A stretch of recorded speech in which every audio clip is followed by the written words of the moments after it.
Hi, Lily. Hey, how are I'm you? I'm fine, thank you, and welcome here to the podcast. We have chosen you as one of the global SEO frontrunners simply because we just like everything that you share with the SEO community. So we are just happy to have you here today for this little talk about Thank SEO. you. thank Appreciate that. Thank you. Thanks for having me. thank you. Could we start by could you tell your story and how you initially what drew you into SEO? Sure.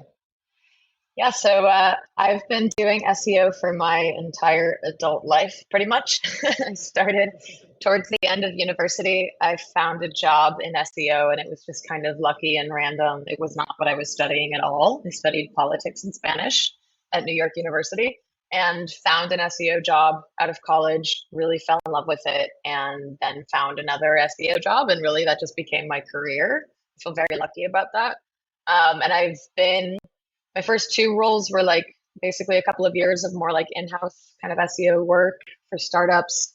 And then the last maybe 12 or so years, I've been in the agency world.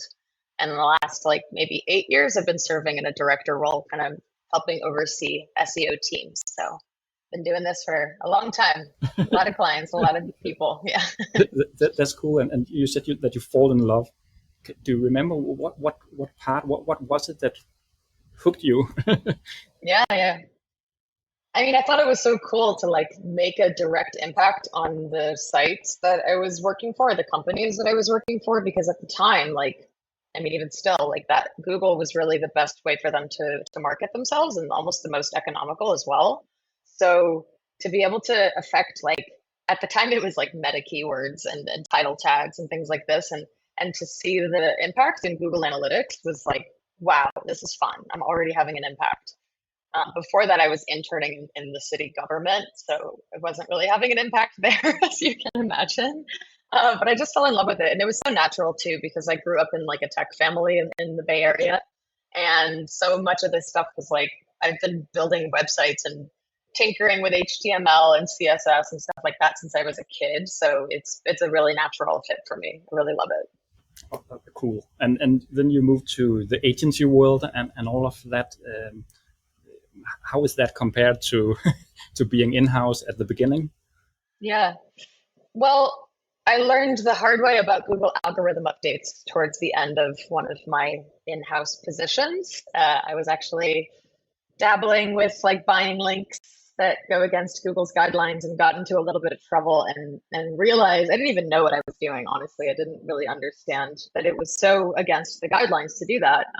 But when the Penguin algorithm update happened, I learned the hard way.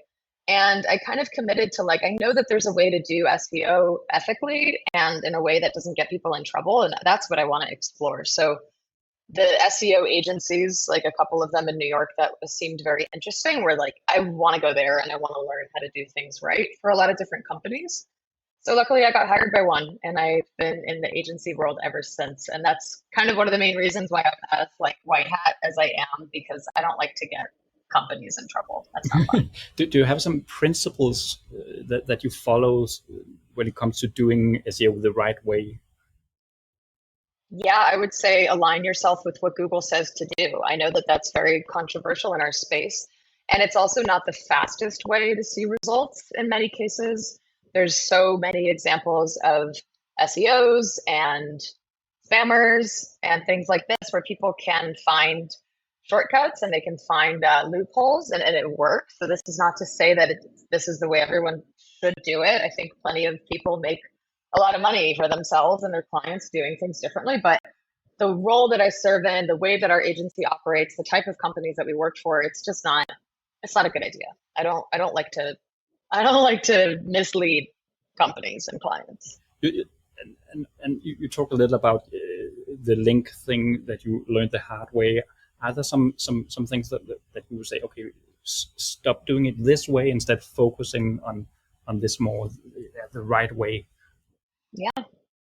Yeah, it's not just links. There's all kinds of tactics that are, in some cases, like popular in the SEO space because they work and they have worked. So, as an example, companies that are like local businesses or service area businesses that have one page per neighborhood that they service.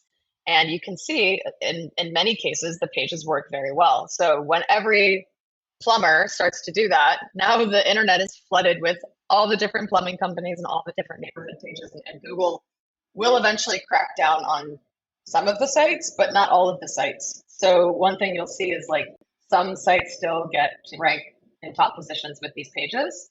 So when you tell clients don't do that, they're like, well, it works. Why would I stop doing that? So that's one of the things that's tricky about like aligning your SEO philosophy with what Google says to do, because in so many situations it works the opposite way. But time and time again, when you see the patterns, when you've done this long enough, you realize it's a better long-term gain to like do things right, even if it doesn't result in as quick results the way that you might see with other strategies. And if we talk about everything going on right now and all this AI stuff, is it harder to? I think it's hard for many to just focus on the right way, because there's so many temptations right now. How do we have any tips and tricks on what should we do with all this AI and transformation right now? Yeah, it's an interesting time because of course, there's super cool ways to use these tools, and I use them a lot. My team uses them a lot, and we're very excited about them. There's all kinds of innovative stuff you can do, and including a lot of things that I think you can do very ethically for clients that won't get them in trouble and will result in a lot of improvements. So, of course, we're all very excited. I'm very excited. I love using these tools. But on the other hand, they do create a way for people that are, for lack of a better word, spamming or even just doing things hastily and not really thinking about like the quality or things like this. It makes it a lot easier for them to do those types of tactics at scale. So it's a tricky time right now because, of course, like a lot of us want to use the tools responsibly and want to provide value for our companies and the clients that we work for. But a lot of other people just want to make as much money as quickly as possible. And right now, it's definitely obvious that the search engines haven't caught up with like ChatGPT content all the time, and there's a lot of examples of people who are getting very rich using these tools right now. But again, those of us that have been in the industry long enough know that that probably won't last forever, and the last thing we want to do is take shortcuts with really big brands that later are like, how could you do this?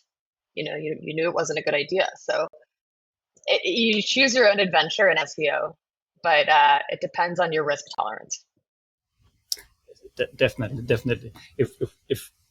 If SEO professionals or SEOs are sitting out there now and they are maybe afraid because of AI taking over a lot of stuff, also when it comes to content creation or automation in general, and do you have any recommendations on how SEO professional could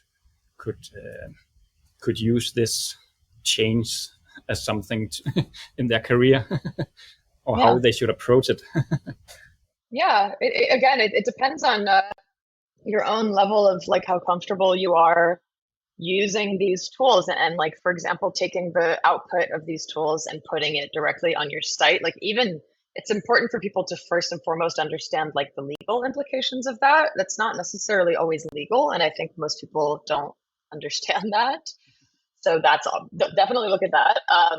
But another thing too is, even if something does well with organic search traffic, especially if it does really well in a really short amount of time and time again, it catches up to you. So I've had many clients that we support when they've gotten into some type of trouble with Google, whether it's an algorithmic impact or a manual action. You see it all the time. You'll see rapid SEO growth for maybe a year, and then you'll see them lose 90% of that growth in 5 days. And that's when they call us. And like, it's frustrating because people are always like, oh, but you can get away with it. And you never really see the people that are losing everything, like sharing a lot of that information publicly, but we see it in the background. So I would say try to do it ethically, obviously try to do it legally. And above all, if you think it's adding value for your customers, you think it's truly good content, like go for it. But I always would recommend reviewing it, editing it, modifying it, because in so many cases it gets things slightly wrong and you have to be really careful. Mm. Good tips, and also a good tip that if shit happens, people should call you. So yeah, that's cool. It's as a tool builder, I saw a very good tweet from you, a very good idea here the other day, and it was something like you wrote that you wanted a tool or a solution that could find keyword that relates to ranking keywords, but that you're not ranking for right now. Or could you tell me a little more about your idea there? Yeah. So, I think this is a pretty common exercise in the SEO space to say, I think it's very common at this point.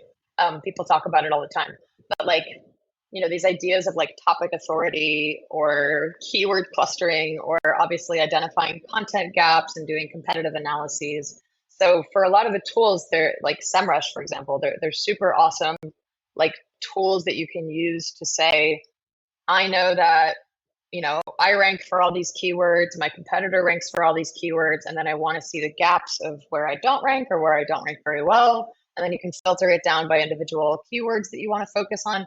That's amazing. Those are awesome tools.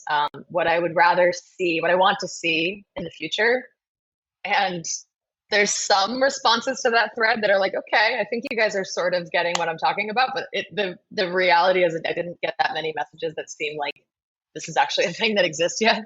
I think some of the bigger, larger enterprise SEO tools have something pretty similar, but what I want to see is like, okay, we know your site talks about these topics. We know that you rank for these types of topics. We know that you're probably authoritative on these types of topics. This is the whole maybe like competitive set of companies that rank for all these different things. But instead of focusing on the individual competitors, like entering them manually, I just want to know what's the universe of terms that we haven't written about yet across different topics. So I don't want to have to choose one competitor and compare the keywords side by side. I want to just know the whole landscape. Those holes, yeah, because I think, there's a lot of standard analysis and processes where you, as you said, you analyze the competition and what are you ranking for in top 100, not on the first page, and all of this. But what about the rest? And I was also, when I saw your tweet, I was also thinking, and what about maybe trending keywords and so on? I saw here when ChatGPT exploded, I was amazed by how late a lot of the bigger keyword research tool came up to speed by just having data on keywords, including ChatGPT and so on. So I think there's an opportunity if someone could build that tool, right? Yeah, when I was, I think a lot of us were in this situation, but during COVID, I probably did more SEO than ever in my life at that moment. I was just like, nothing else to do. I'm going to do SEO all the time and do all this research. And I learned so much, especially because so much of what Google talks about, how it should work algorithmically, especially as it relates to like EEAT and world crises and politics and things like this, you could see this playing out in real time during COVID. So one of the most interesting things that I noticed really fast was like, these tools have a major lag in terms of how quickly they can get this data. So I think it took like 3 months for a lot of the big tools to start showing any volume for COVID or coronavirus. So I was like, yeah, like this is not going to give us what we need right now if we're going to be publishing content about what's happening. And I actually think that it was like, the same 2 or 3 months so with a lot of the ChatGPT and AI terms and everything that explodes now. It's difficult to see.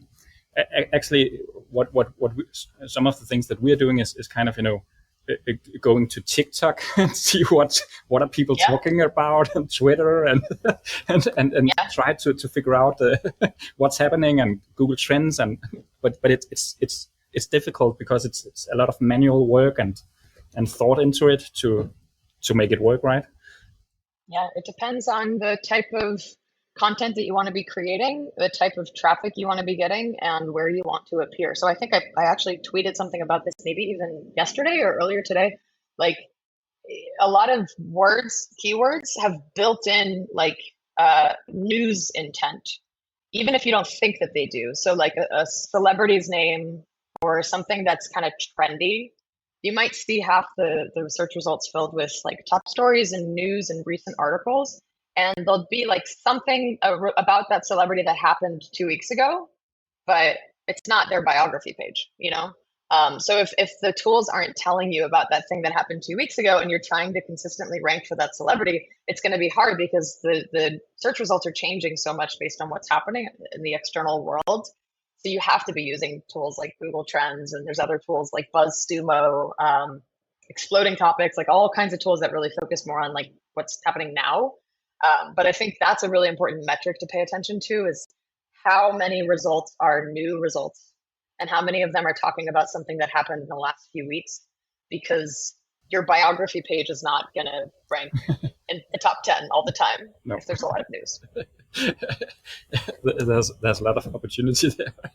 So yeah, that's cool. And but all of those tweets and all your ideas and all of that, that's what I like about you and what you share and all of that. When we talk about tools, you mentioned exploding topics and some of those tools. Do you have some favorite tools that you think all people should know? That's a hard one. Yeah. It's hard because I try to not be biased because I work with like 30 plus SEO tools, sometimes even like a kind of like personal partnership kind of way. But the first one that comes to mind is BuzzSumo. I've been using that a lot. But BuzzSumo is, in my opinion, and I'm sure there's others, but it's the best tool that I use to gain insights about what's trending in social media. So that's very closely tied to Google Discover, which I've been doing a lot of work in. So if something's really trending on Reddit or Facebook or TikTok or Pinterest or Instagram or whatever, like you said, that's actually a really good place to get content ideas. And the SEO tools aren't always able to tell you that. So like BuzzSumo is a good one. Google Trends is obviously a great one. BuzzSumo is it like, sorry, BuzzSumo, it's like, are you setting up a kind of an alert or something? How do you can you track areas, or how does it work?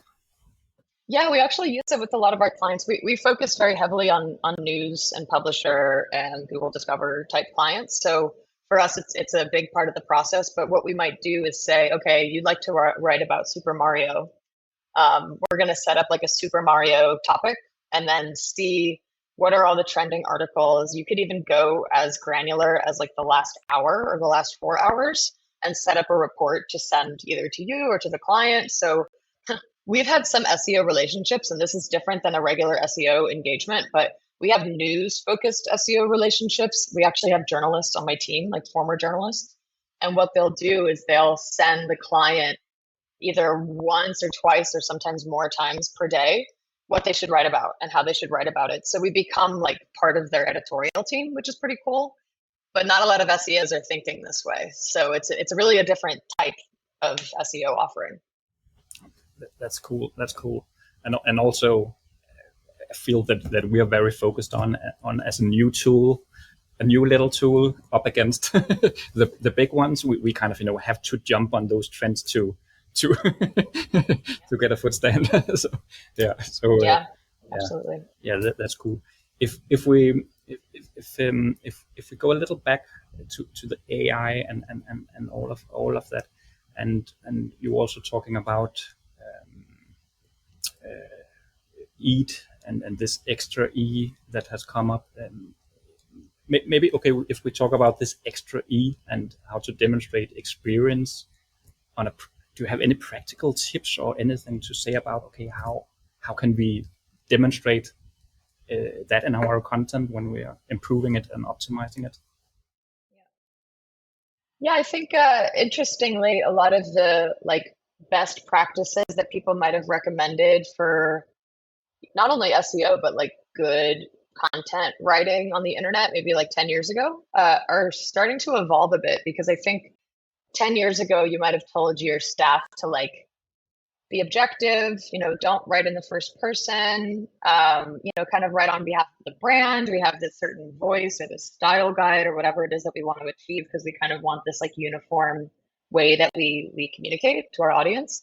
And that's changing a lot. And we're going in this interesting direction where it's becoming a lot more about the author, the influencer, their voice. I mean, there's really interesting Google patents that go as far as to say, like, can we tell who this person is based on their voice, based on like what they sound like on YouTube or a podcast?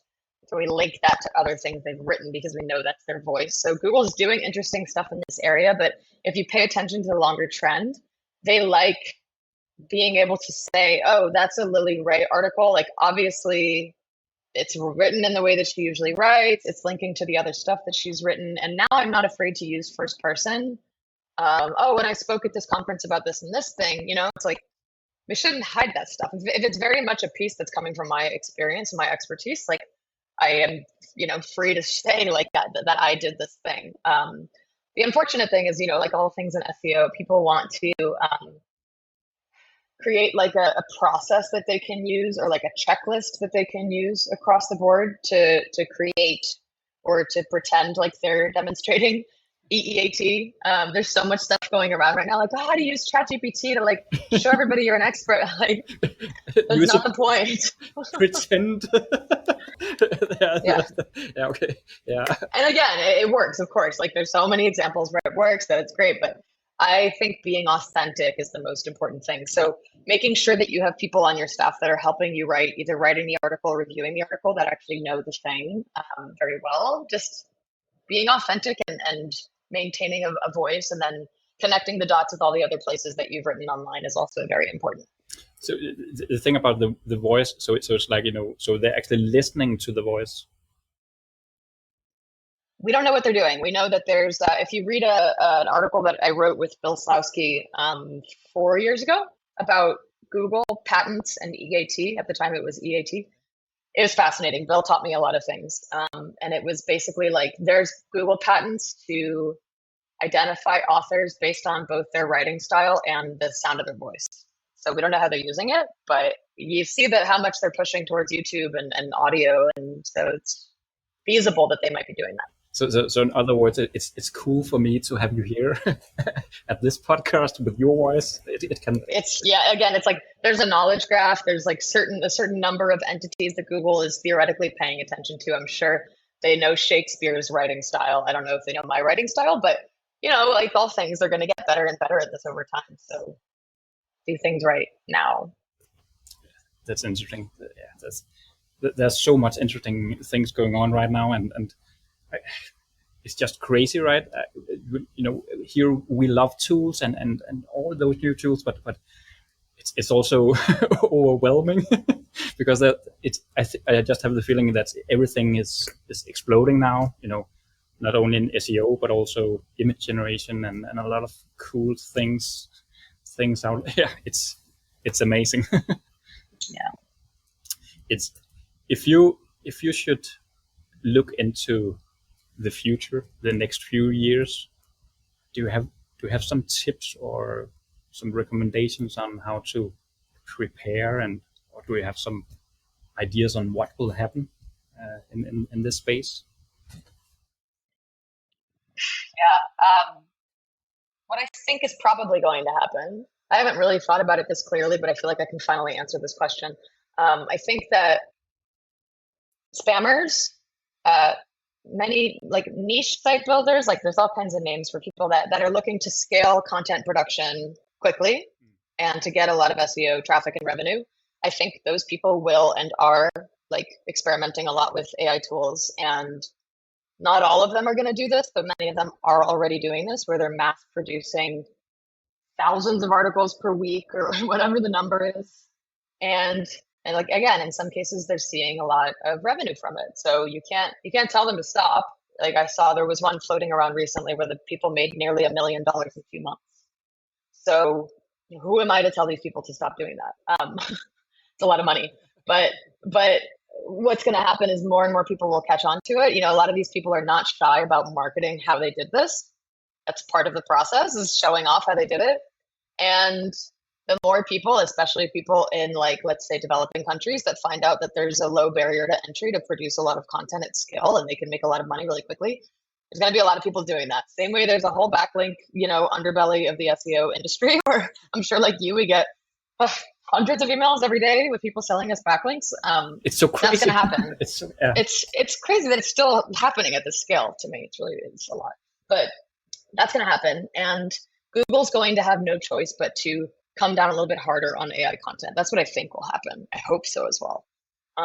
What they're doing with the helpful content update, they'll probably have to ramp it up to like, if you're purely using AI tools, that's also not great. They're almost there. They just haven't quite said that yet. And so I just think also it must be a huge challenge for Google. Yeah. Like, there had always been spam, right? But now it's kind of, 1,000 times more spam just out there. The window out to the internet is, it's just so spammy, right? So do you think, are they doing a good job at Google as of now, or what? Yeah. Whenever I share these opinions, everyone's very quick to tell me, like, number one, they can't identify AI content properly or consistently. Number two, they won't be able to, let's say with GPT-5. Number three, they don't care because they're doing the search generative experience and they have Bard and they're doing their own AI content. So it would be too hypocritical. So there's a lot of great responses, with these conversations that make a lot of sense. But the problem is that users don't love this content. Of course, in some cases, it's fine. Of course, in some cases, people can't tell the difference. But I think generally speaking, especially when people find out that AI wrote the content, they don't like it as much as human written content. Maybe that will change, but that's how things are currently. So Google's best interest is to give users what human users want to see.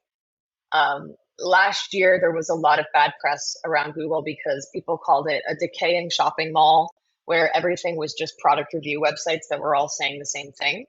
And this is what inspired Google to create the helpful content update and to create the product reviews updates. So they respond to feedback.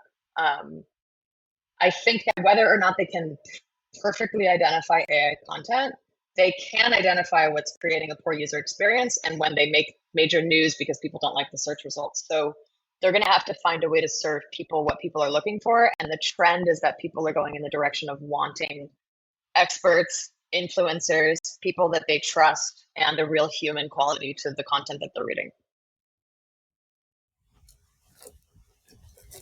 I think you're right. So it's a final tip for people out there, something that you think more people should focus much more on, something that you maybe hear yourself saying again and again, focus on this. Yeah. What would that be? Yeah, it's kind of fun about like doing SEO properly. The more that you're doing things right as a brand, including like a personal brand, and when I say doing things right, I mean, investing in the quality of your products and services, taking care of your staff, being transparent about your company mission, doing good things for the world, contributing to charity, doing original research, the more that this stuff benefits you for SEO. So like Google's not shy about saying that a good reputation is something that we want to see for a lot of different topics and categories. And the more that your experts and the people that work at your company are investing in their own personal brands, they're winning awards, they're speaking at conferences, they're being featured on podcasts, they're in Google Images, like all of this stuff works together to build up your brand's reputation. So it's beyond SEO. It's really like brand building and then also like individual brand building. So it's fun because when you start to think of it this way, it's like, oh, if you have a tax client, like make sure that your people are attending tax conferences and they're getting the latest awards and recognitions and putting that on their website. It's like mutually beneficial for the company and the SEO. It's not just SEO hacks. It's not like write 20 articles a month about taxes. It's not always that. It's write one really good article with all the experts on your staff. That's going to do a lot better.